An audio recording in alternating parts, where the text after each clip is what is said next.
Senhoras e senhores, bem-vindos novamente. A seguir, agora mergulharemos no tema: o impacto da GenIA para a inovação na Justiça Federal. Uma palestra destinada a revelar como a inteligência artificial da nova geração está impulsionando avanços significativos no sistema judiciário. Nosso palestrante apresentará as capacidades emergentes da IA para otimizar processos, melhorar a tomada de decisões e também aumentar a acessibilidade e eficiência da Justiça Federal. Senhoras e senhores, então gostaria de chamar ao palco Marco Bruno Miranda Clementino, que é juiz federal e professor da Universidade Federal do Rio Grande do Norte e também doutor em Direito. Uma salva de palmas, por favor, pode subir, doutor Marco Bruno.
Bom dia, gente.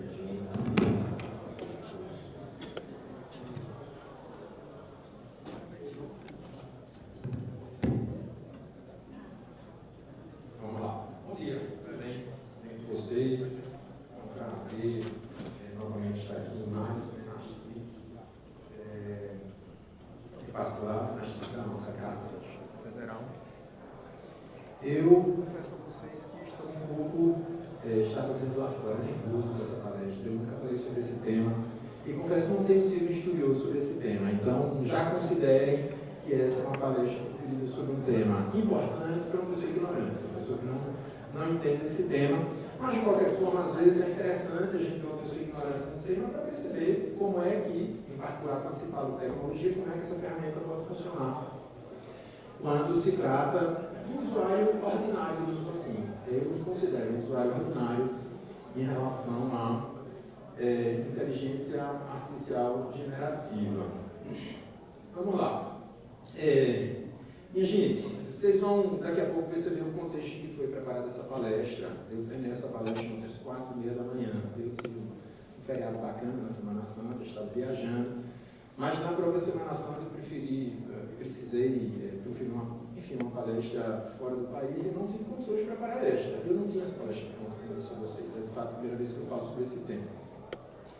E, como o tema da palestra é inteligência artificial generativa, nada como fazer a palestra com o uso de inteligência artificial generativa. Então eu entrei no ChatGPT ontem à tarde, fim da tarde já às 5 horas, e pedi uma palestra sobre inteligência artificial generativa na Justiça Federal.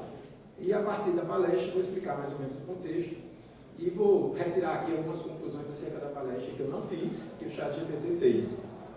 Então, após a conclusão da palestra, eu pedi que o ChatGPT me oferecesse uma nuvem de palavras acerca do tema. A nuvem de palavras foi essa, né? Mas eu cheguei a uma conclusão, e acho que essa conclusão é válida, em que pese a palestra seja medíocre na minha visão, ordinária, mas eu penso que essa conclusão é válida.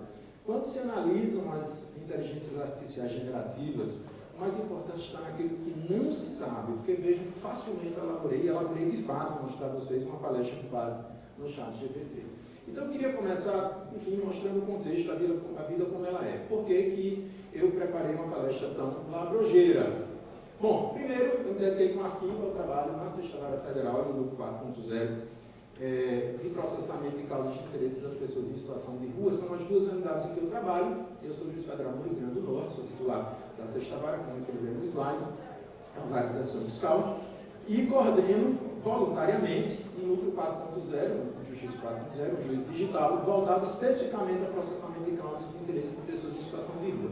E nos meses de fevereiro e março, sobretudo após o carnaval, eu precisei me dedicar a colocar o serviço em dia, né? Me dedicar às pendências que eu não consegui resolver no ano passado. Isso é um primeiro ponto do contexto para que essa palestra tenha sido feita de uma hora. Depois eu comecei a acumular atividades fora de Natal, agora a partir de março, com intensificação em abril e maio, né? Esse é, de certo modo, o meu contexto. Então, já a partir de março, eu já tive algumas atividades fora de Natal, e no mês de abril, agora já é abril, né? No mês de abril, praticamente, eu não passo nenhum dia em Natal, em maio também tem muitos dias fora de Natal, para mostrar um pouco da correria que a gente vive. Eu, agora na Semana Santa, viajei a Sucre, na Bolívia, para palestrar na quinta-feira, que antecede a Páscoa, e, portanto, não tem a Semana Santa, aproveitando depois da viagem para conhecer o tão sonhado Salar de Uyuni. Quem não conhece, fica a dica, pronto, acho que é o melhor recado que eu vou dar nessa palestra, que conheço esse lugar, que é absolutamente fantástico. E nesse sentido, eu fiquei impossibilitado de preparar a palestra para este Enastic no trecho de ida, ou mesmo nos primeiros dias da viagem, já que a palestra a ser proferida na Bolívia tampouco estava pronta. Então, eu também cheguei à Bolívia sem preparar uma palestra que proferi na quinta-feira. Nesse sentido, cansaço e ausência de sinal de internet no trecho entre Santa Cruz de la Sierra e São Paulo, isso ontem, no início da tarde, pediram-me de me dedicar à palestra durante o voo. Eu cheguei com fome em Guarulhos e tive a necessidade de almoçar já às 17 horas, além de despachar as pendências da Sexta Vara Federal. E aí fica um recado para a turma da TI do tribunal. Eu não estou, já é o segundo país que eu frequento, e não estou conseguindo acessar Fernando PJE. Não consegui de Cuba, uma vez se explicar mais da Bolívia, não consegui. Vocês estão, o bloqueio de segurança de vocês está me impedindo de trabalhar. Mas enfim, eu fiquei aperreado, então precisei despachar. Você faz parte dessa história também.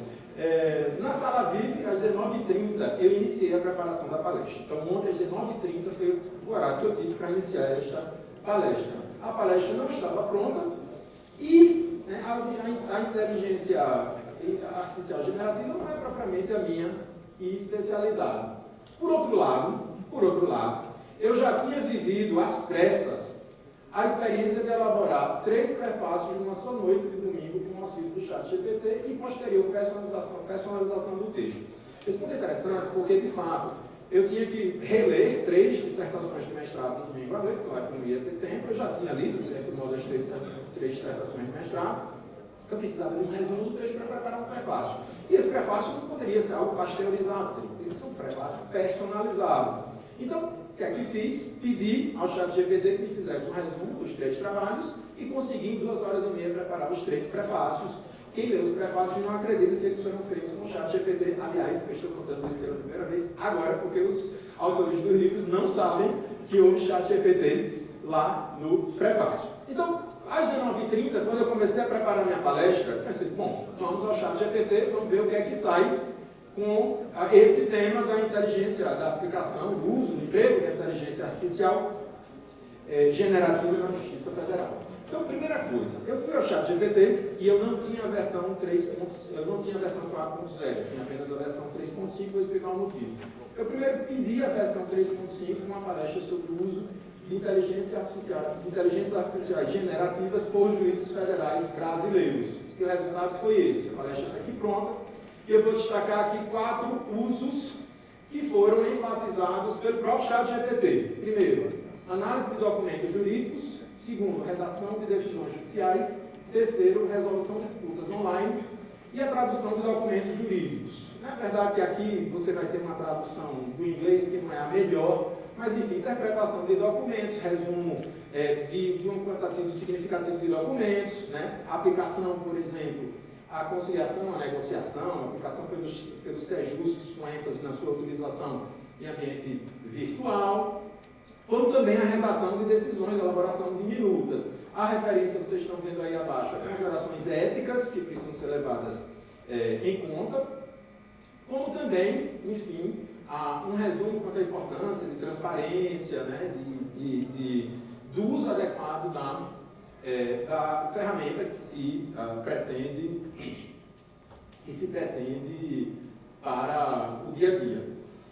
Depois, eu não gostei do resultado e pedi uma palestra mais aprofundada. O resultado foi esse, a gente vê que muda pouco. Né? Depois, Depois, eu pedi uma palestra mais detalhada, com ênfase à utilidade das inteligências artificiais generativas no cotidiano dos juízes federais. O resultado foi este. Vocês estão vendo que ele, enfim, está um pouco mais detalhado de fato, mas o resultado não difere muito do anterior. Depois eu pedi um fluxograma. Pedi um fluxograma da palestra e houve a apresentação do resultado. E aí eu não consegui colocar o fluxograma inteiro aqui na tela, mas enfim, é um fluxograma grande, com uma espécie de passo a passo da própria palestra que me havia sido sugerida.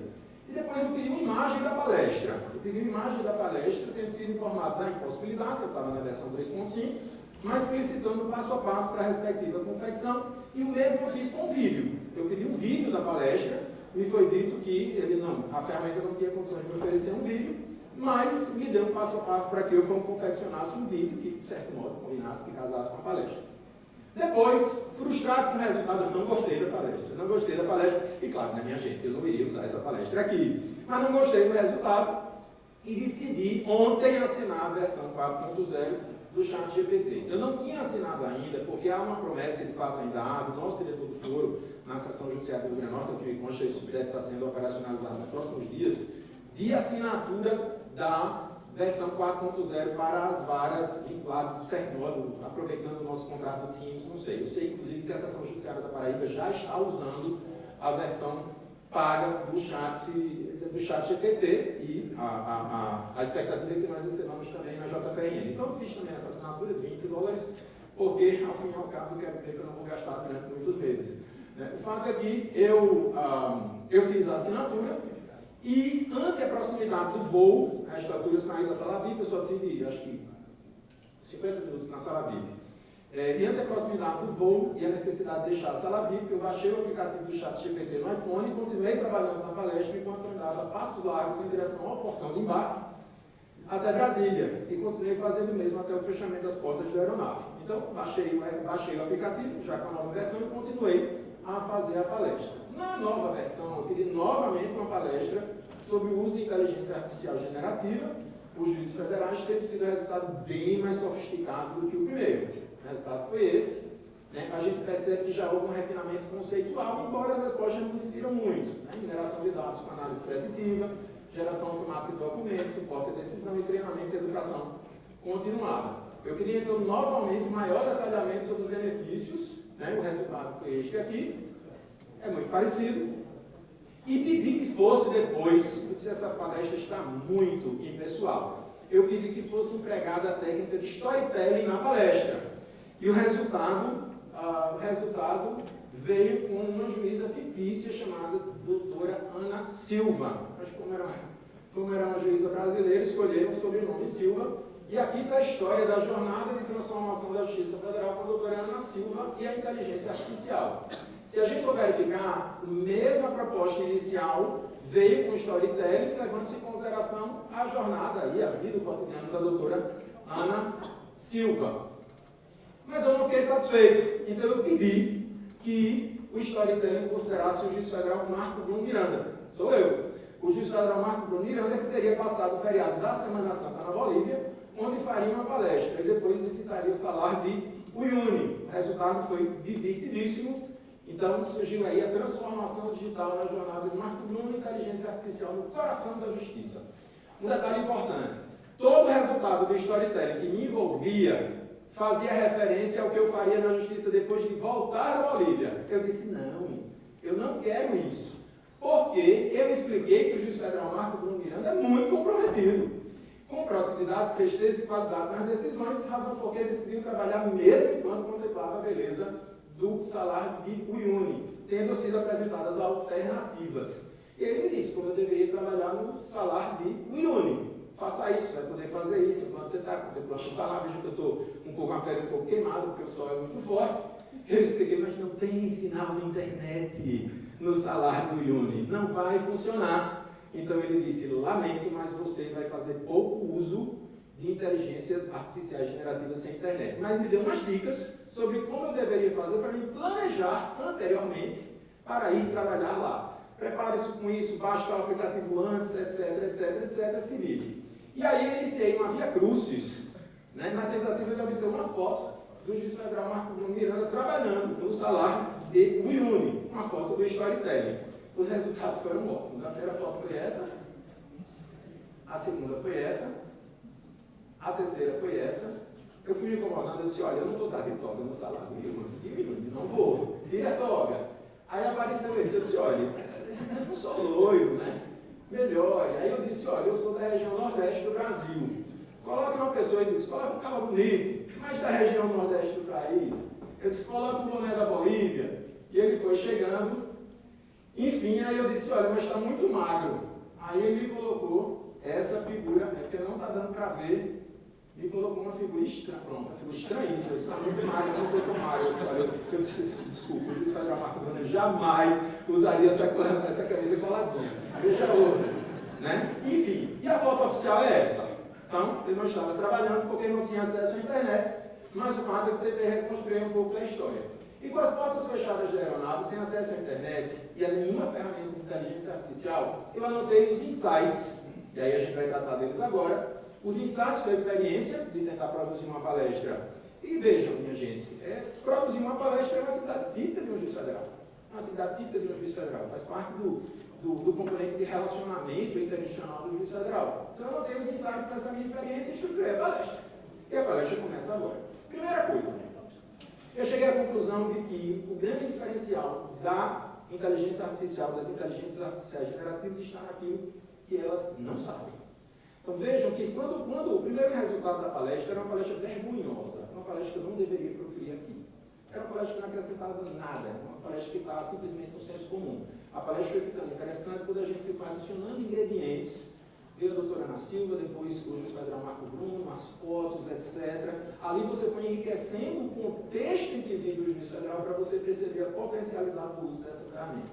Depois, as inteligências artificiais generativas, né, elas vão oferecer um ordinário genérico. Ordinário genérico é aquilo que, digamos assim, já está posto no mercado. Impressiona a rapidez e a qualidade do conteúdo gerado, mas o resultado nunca parece ser uma obra de arte. Então, realmente, você, de fato, vai poder usar para a elaboração de uma palestra como ferramenta de apoio uma inteligência artificial generativa, mas se você usar apenas ela, o resultado nunca vai ser uma obra de arte. É absurdo, e aí eu digo pela experiência, que nos dias de hoje o juiz federal atua sem essa ferramenta. Até porque o ordinário corresponde à maior parte do cotidiano. Então, para conferir despacho, para a elaboração de decisões mais simples, etc., para aquilo que não vai mudar propriamente a vida, chega a ser um absurdo que nós não tenhamos à disposição, aqueles que não têm, e que nós não saibamos usar corretamente, em termos de capacitação. Por quê? Porque agiliza muito tempo. Veja, 3 prefácios de uma noite e uma palestra elaborada em minutos, enquanto eu corria pelo aeroporto de Guarulhos. Juízes federais precisam, no tempo e no espaço, de ferramentas com usabilidade e flexibilidade para trabalhar. Ou seja, mais do que nunca, e aí isso vai se aplicar aos servidores também, é preciso compreender o que faz efetivamente o juiz federal no dia a dia, o servidor no dia a dia, para saber como aquela ferramenta será melhor utilizada. Agora, se eu não tivesse, por exemplo, um aplicativo disponível lá no iPhone, eu teria feito um uso inadequado, insuficiente da ferramenta no momento em que eu precisei, enquanto dava pelo aeroporto, né, concluir lá a minha palestra, né? Quando a gente tem, por exemplo, nós temos lá na 5ª região e a gente sabe como isso é útil, né? Como é que chama, Fernanda? Um mobile do PJE. Essa é uma ferramenta, assim, eu, por exemplo, lá, como eu não conseguia acessar, porque eu consegui, Fernanda, acessar o mobile da Bolívia. Oi? Como é? Então, se eu não tivesse o mobile, eu não teria despachado urgências, por exemplo, na Bolívia, como de fato eu fiz. E assim, realmente, para quem vive circulando, para quem vive com muita coisa na cabeça, o mobile é muito importante. Como também, né, você pensar que o uso não vai se restringir ao gabinete, precisa ser levado em consideração quando você desenvolve a ferramenta. Conhecer mais de perto o lado humano da atividade do juiz federal é essencial para ele oferecer as mais adequadas ferramentas de inteligência artificial generativa, e o mesmo se aplica às atividades dos servidores de diversos segmentos. O juiz federal, aí isso a gente percebe, precisa contribuir decisivamente no desenvolvimento e no treinamento das ferramentas, assim como velar pela confiabilidade da base de dados.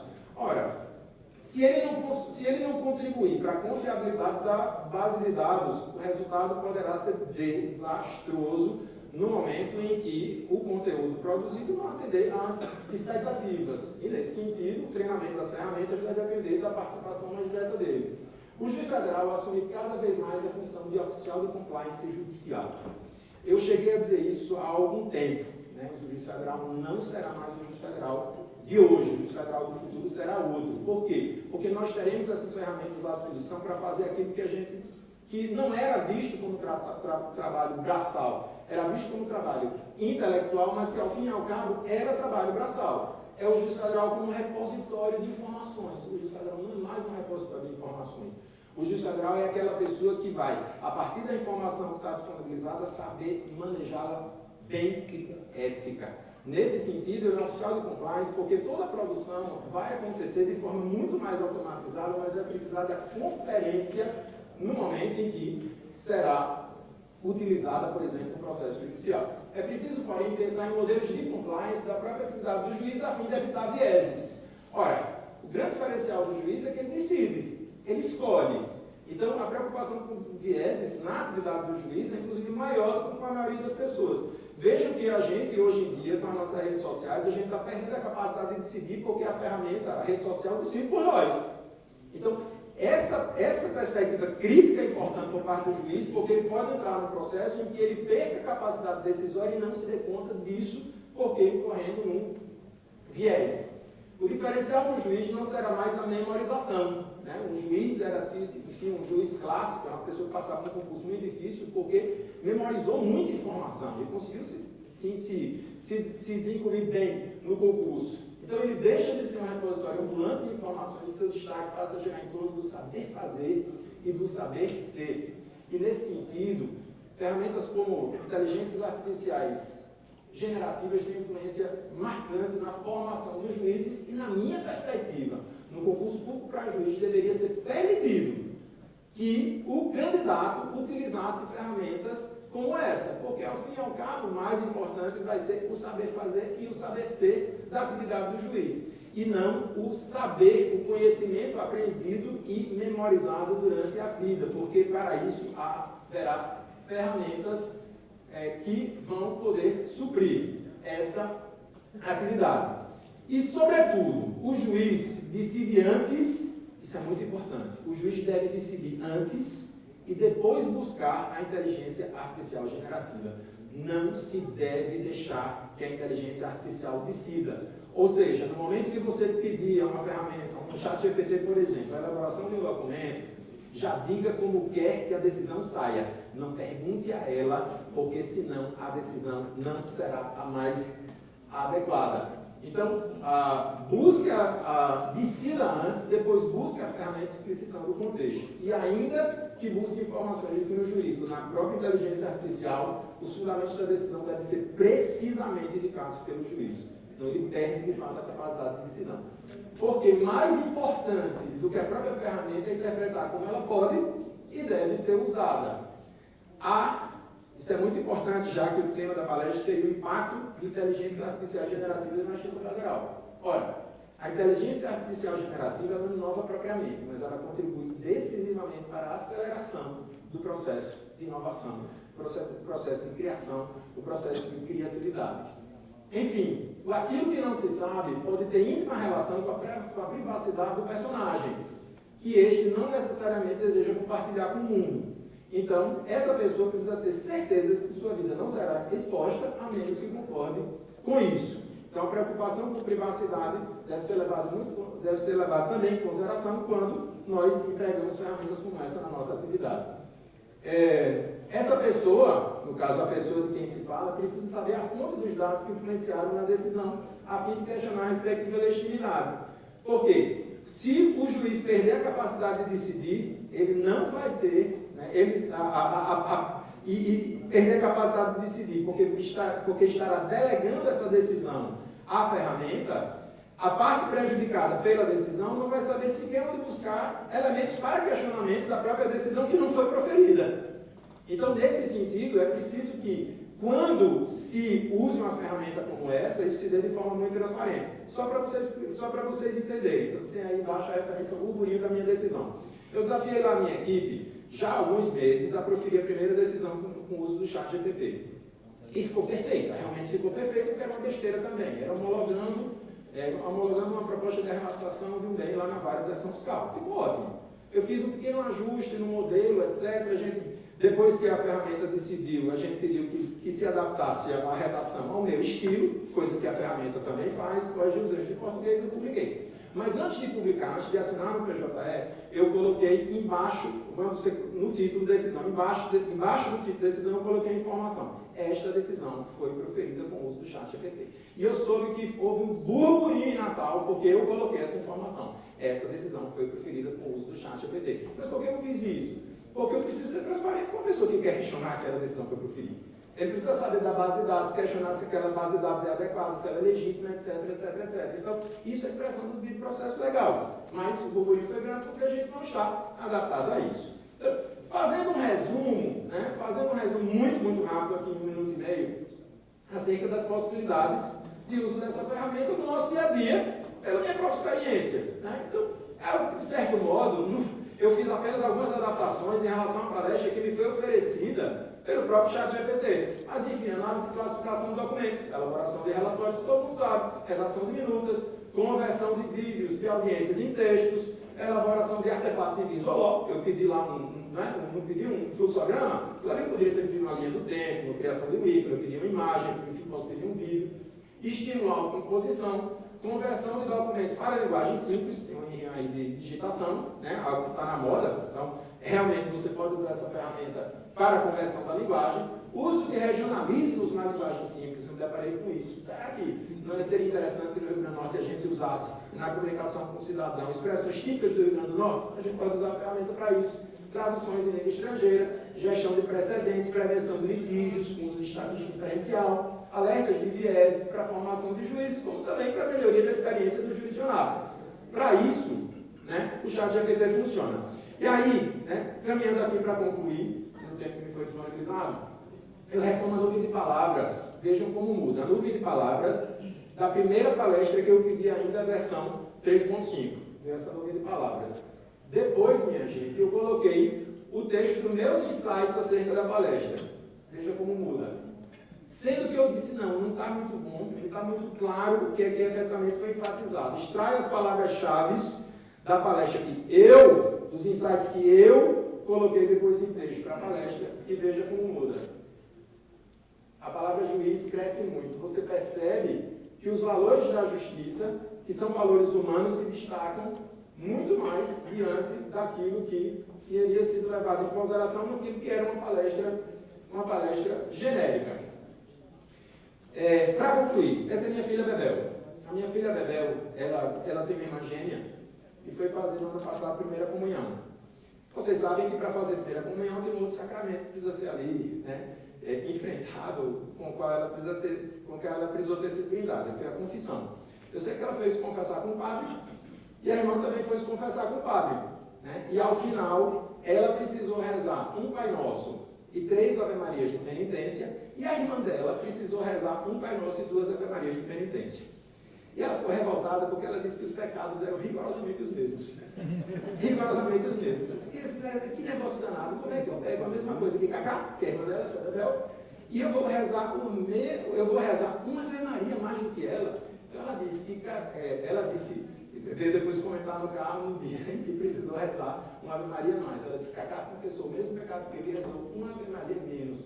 Essa confissão precisa de um juiz e não de um padre. Precisa de um juiz e não de um padre. Eu acho que a Bebel está errada. Porque, na verdade, essa era uma resposta que seria dada pelo ChatGPT. Quando a gente faz escolhas no exercício da atividade jurisdicional, a gente ouve também algo que o ChatGPT, não como uma ferramenta qualquer outra, não vai ter lá à disposição, que é o coração. É você, primeiro, às vezes errar deliberadamente, porque às vezes o erro é o mais adequado, o erro é a melhor resposta. Então, errar adequadamente, ou simplesmente fazer distinções que eventualmente não façam sentido do ponto de vista lógico. Então, a gente vai ter ali inúmeras situações que isso vai acontecer, e nós na atividade judicial sabemos disso. Eu tive um caso concreto, lá há alguns anos, ainda quando atuava no Juizado Especial Federal no início da carreira, pouco depois do Supremo, pela primeira vez entender pela impossibilidade da existência de uma união estável paralela ao casamento. Eu sei que eu me deparei com um caso concreto, enfim, eu comecei a aplicar o precedente supremo, e deparei com um caso concreto em que uma senhora disse que era amiguinha, era casada com o marido, e esse marido tinha uma companheira. E quando eu fiz a audiência, eu me deparei com uma situação curiosa, porque deliberadamente a esposa que recebia a pensão, a esposa recebia a pensão e a companheira também ganhara a pensão administrativamente. E a esposa entrava no juízo para retirar a pensão da companheira. Quando eu fui ouvir as duas em audiência, eu perguntei à esposa: senhora, mas a senhora vivia com elas? Vivia porque era o jeito. A senhora amava seu marido, só odiava aquele homem. Para mim foi um alívio ele ter morrido. A senhora cuidou dele no leito de mortos? Jamais, porque os pés no hospital, que o diabo merecia mesmo é inferno. Basicamente era todo esse sentido o depoimento. Perguntei à companheira, que eu amava esse homem foi o homem da minha vida, fiquei até o último minuto, fui eu que enterrei, com o meu dinheiro, etc, etc. Aí eu perguntei à esposa: o que ela está dizendo é verdade? Ela o amava? Aí ela disse: o diabo a amava sim. Ela era a mulher da vida dele. Simplesmente eu não conseguia aplicar o precedente supremo nesse caso. Eu não sei depois se reformaram, etc. Mas o meu coração não me permitiu. Não me permitiu. Eu arranjei uma distinção qualquer que o ChatGPT não teria proporcionado. Então eu julguei diferente, sabendo que, em tese, do ponto de vista da lógica sistêmica de uma teoria, enfim, da lógica de um sistema que começava a surgir, que era o sistema de precedentes, eu não apliquei e acho que fiz o correto. Então, na verdade, essa autonomia para decidir, isso é a grande crítica que eu extraio dessa minha experiência de ontem, que ela precisa ser preservada por uma razão muito simples. Nosso modelo de justiça, nosso modelo de sistema jurídico leva em consideração um valor que o ChatGPT não tem como acrescentar, que é o valor dignidade. Kant dizia que as coisas têm preço, e aquele que não tem preço tem dignidade. A dignidade pressupõe, primeiro, você ser o único, que a pessoa seja a única no mundo que não vai estar na base de dados. E mais, pressupõe que essa pessoa única no mundo mude de ideia. Ontem, no Bom Dia Brasil, eu consegui assistir lá de Santa Cruz de la Sierra ainda parei com uma história interessante que envolvia essa senhora. Essa senhora é uma mulher trans de 67 anos. E essa senhora, ontem foi o dia da visibilidade trans, não sei se viram na imprensa. Essa senhora é a voz masculina do metrô de Nova York. Open the door. É uma voz, inclusive, bem, assim, uma voz do locutor de rádio. E essa senhora, ela decidiu transicionar. E o fez já na terceira idade, parece que 2 anos, que se tornou mulher. E aí ontem a cidade de Nova York resolveu homenageá-la para que a voz no dia da visibilidade trans fosse a voz atual. E ela dizia: eu sou a voz que você ouve há tantos anos. Hoje é o dia da visibilidade trans.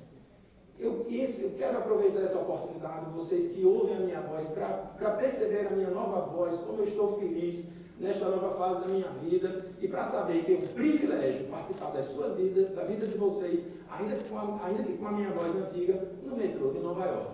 Minha gente, isso não estaria em nenhuma base.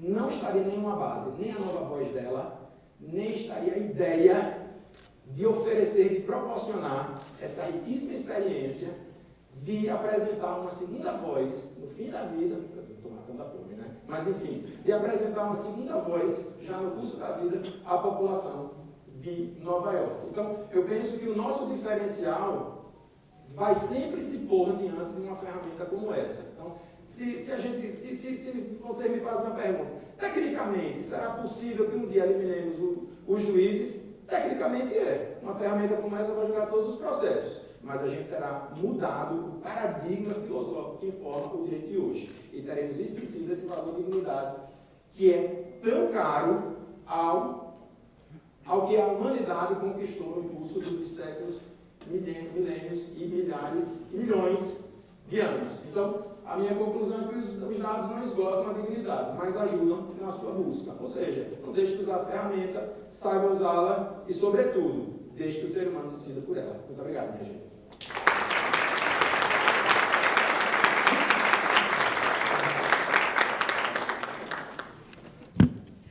Muito obrigada, professor, pela sua palestra.